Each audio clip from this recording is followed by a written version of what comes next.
Whether you're pretending to be the school slut or an American spy in hiding, one thing is for certain: popularity is never your best friend.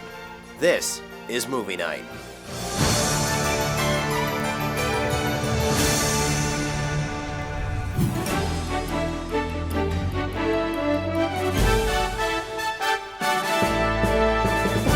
Happy New Year, and welcome to a brand new episode of Movie Night. I'm your host, battling a terrible cold, Jonathan Paula. In this episode, we'll be reviewing two September releases that made their way to DVD this week. The first of which is the Emma Stone teen comedy, Easy A. Grossing over 9 times its $8 million budget, this film, partially inspired by The Scarlet Letter, is about high school student Olive Pendergast, played brilliantly and delicately by Stone, who pretends to be the school slut to boost her popularity. Eventually, though, Olive discovers her newfound fame comes at the cost of her reputation and self-esteem. As far as teen comedies go, Easy A is an absolute winner, truly and accurately portraying all of the cliques and petty squabbling of a high school rumor mill. And while this film isn't frequently laugh-out-loud funny, it is very lighthearted and a positive story that will definitely have you smiling for most of the 92-minute runtime. Where the film really excels, though, is with its characters. Each and every member of the cast does a fantastic job of bringing their respective personality to life, with Olive's parents, played hilariously by Stanley Tucci and Patricia Clarkson, as the standout performances of the film. They literally steal every scene they're in, even if the characters' actions seem a bit unrealistic for 40-something parents. And it's these strong character relationships that firmly hold this film's plot together, and keep you completely invested in the outcome of their fate. Also, it's a great date movie. Easy A is easily a witty, character-driven fun ride. Well, that's my review. Now let's read some of yours.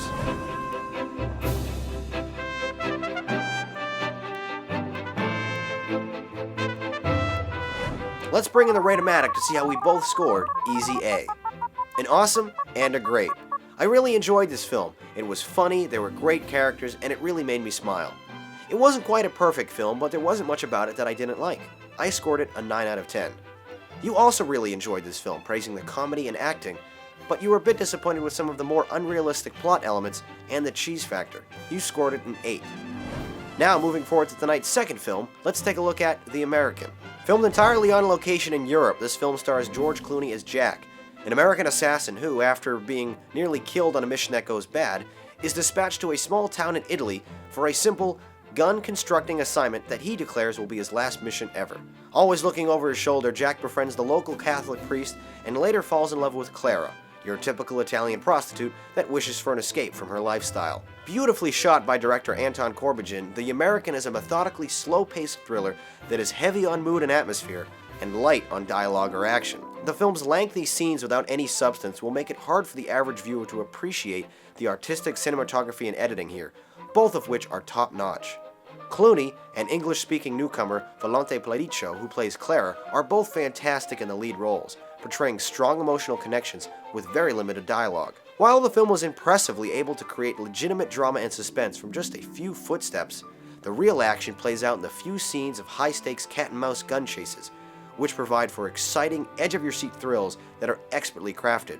Unfortunately, these scenes are few and far between.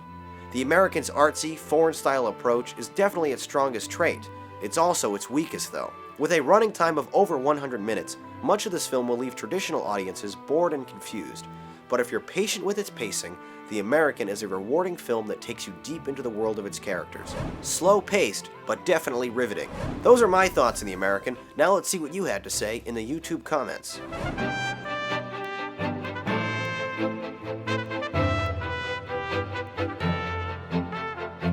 Definitely some strong opinions there, so let's bring in the Ratomatic to see how we both scored The American. A 5 and a 3. This film was more about atmosphere than action, and while it succeeded with the former, it didn't quite do enough for me to give it anything better than an alright movie.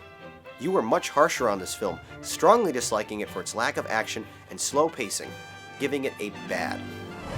Well, that does it for tonight's reviews. Now let's take a look at what's currently playing in theaters with some tweet critiques.